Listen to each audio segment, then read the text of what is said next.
Do you know the secret to maintaining healthy relationships? How do people go from being lovey-dovey to constantly arguing with each other? When you fight with your partner, this is what's happening at an energetic level. Two adults who are at odds with each other, but the inner child desperately attempting to reconnect. You know, what no one tells us about our inner child and our relationships is that they both are intertwined with each other. And so if your inner child is hurting, that pain will bleed through in your relationship. And so how do you get rid of that pain? How do you heal it for good? That's exactly what we will discuss in this video. Now, the inner child work is required not just for changing your relationship dynamics, but also for healing your sacral chakra. Now, the visual that I like to use for the sacral chakra is this. Think of the different layers of the sacral chakra like layers of planet Earth. There's crust, mantle, and core. Using this analogy, let's say the outer layer represents your emotions.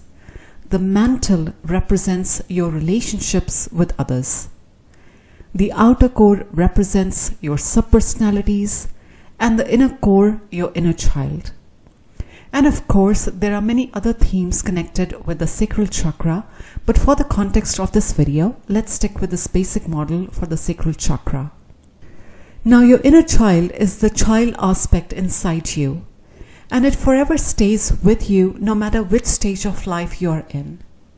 And this inner child is usually associated with spontaneity, creativity, intuition, and even your curiosity.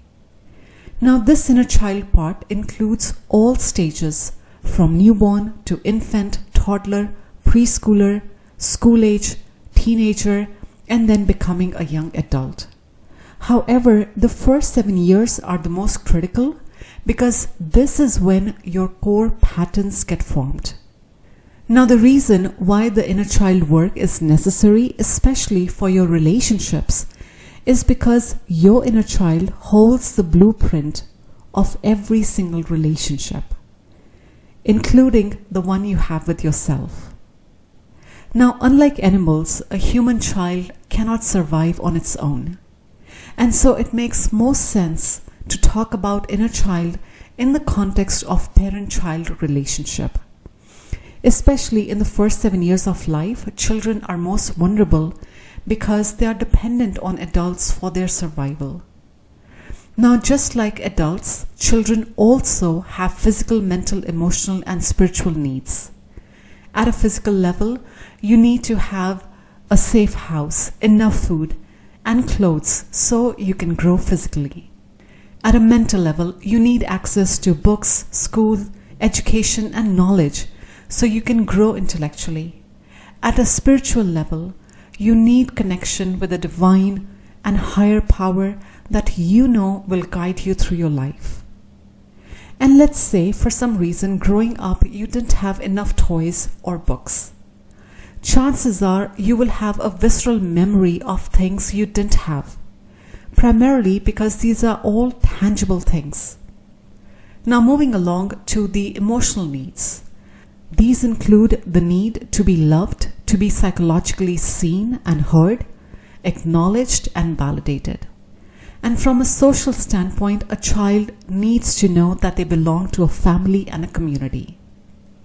You know, when these emotional needs go unmet, they are not easy to discern. Say your physical and intellectual needs were fully met. Chances are you might believe you had a perfect childhood. But when these emotional needs go unmet, depending on the severity, the inner child becomes wounded. Same goes for when a child experiences abuse or trauma, especially in the first 7 years of its life. And what do these wounds look like? Abandonment, lack of trust, guilt, neglect, rejection, betrayal, injustice, and the likes. And at an energetic level, these emotional wounds weigh you down. As an example, as long as the abandonment wound is alive and well inside you, it is highly likely you will prefer emotionally unavailable people, or you will end up in codependent relationships. Similarly, when there's an inner lack of trust, you will need a lot of reassurance and external validation. Your guilt wound will dictate that everything is your fault. Neglect wound will lead to low self-esteem. And collectively, all these emotional wounds make you feel and act like a victim. Remember earlier in the video, we talked about how the blueprint of your relationships is formed in the first 7 years of your life? Well, when you have emotional wounds, this blueprint becomes distorted. So how do you think your inner child gets your attention? How do you think your inner child communicates that this blueprint has become distorted? Through emotional dysregulation, reacting immaturely in stressful situations, choosing unavailable people, putting on different masks or personas depending on the situation, and of course the quintessential creating chaos in relationships. And this could be relationship with your mother, father, sibling, partner, children, boss, co-workers, and everything in between. And your inner child does all of these things to satisfy its unmet emotional needs. Now, with what we have discussed as a baseline, let's take a real-life example to further our understanding. Dr. Gabor Mate is a world-renowned addiction expert. And in his best-selling book, The Myth of Normal, he shares a personal anecdote. He talks about a time he was flying back home to Vancouver from a business trip and was expecting that his wife would pick him up from the airport. But when he landed, he got a text from his wife saying, "Sorry, I haven't left home. Do you still want me to come?" Dr. Gabor messaged back, "Never mind," and then he took a cab home. He says that this seemingly insignificant incident triggered him left, right, and center. So much so he didn't speak with his wife for the next 24 hours. As you can imagine, this wound goes back to his childhood. So Dr. Gabor Mate was born in Hungary in 1944 during the World War II. And when he was only a year old, his mother gave him up to a total stranger in the street because she didn't know if she would be alive the next day. And Dr. Gabor says that this one incident birthed a deep sense of abandonment, of not being wanted. And he says, of course, consciously he doesn't remember because the part of the brain that stores long-term memories is not fully developed in a year-old baby. And yet, the emotional imprint, the emotional memory of abandonment lives in him. And you know what I thought was so fascinating about this sharing is that despite being a physician, being an expert in child development for over 4 decades, I mean, he lives, eats, breathes this information 24/7. And yet, what happened in his early childhood still colors his perception 7 decades later. You know, people often assume that inner child work is reserved for those who have experienced abuse, violence, divorce, or loss of a parent in their early life. And yes, these are all traumatic events that you only wish no child should ever have to experience. But you know, ordinary events that are less memorable but hurtful can equally wound your psyche. For example, being bullied by your peers, or repeated harsh comments from a parent, or the lack of emotional connection or attunement with nurturing adults. In and of itself, of course, these experiences are not stressful, and yet they can cause disconnection. You know, we never equate our emotional needs to air, water, food, shelter. But what if your emotional needs were as important as your survival needs? Just something to contemplate there. Now, the journey to healing your inner child and really your sacral chakra, it starts with learning to befriend your emotions, because that's the only way your inner child can communicate with you. Your inner child can pick up the phone and explain why it's hurting. And you'll notice that whenever there's charged memory, you will find heightened emotions. And so if you deny your emotions, in a way, you're keeping the memory of those painful experiences intact. And so learning to work with your emotions is absolutely fundamental for your inner work. When I started working through my emotions, one emotion that came up the most was anger. And I often used to wonder if I had an anger problem. At that time, I wasn't aware of this sacral chakra visual. And I wish I did. Because turns out, I didn't have an anger problem. I had a wounded inner child problem. Now you have to understand that a child cannot fight with an adult, obviously. There's no way a 5-year-old can overpower a 35-year-old. And part of the reason children become emotionally wounded is because they can't fight and they can't run. And so the only option, the only response left is to freeze.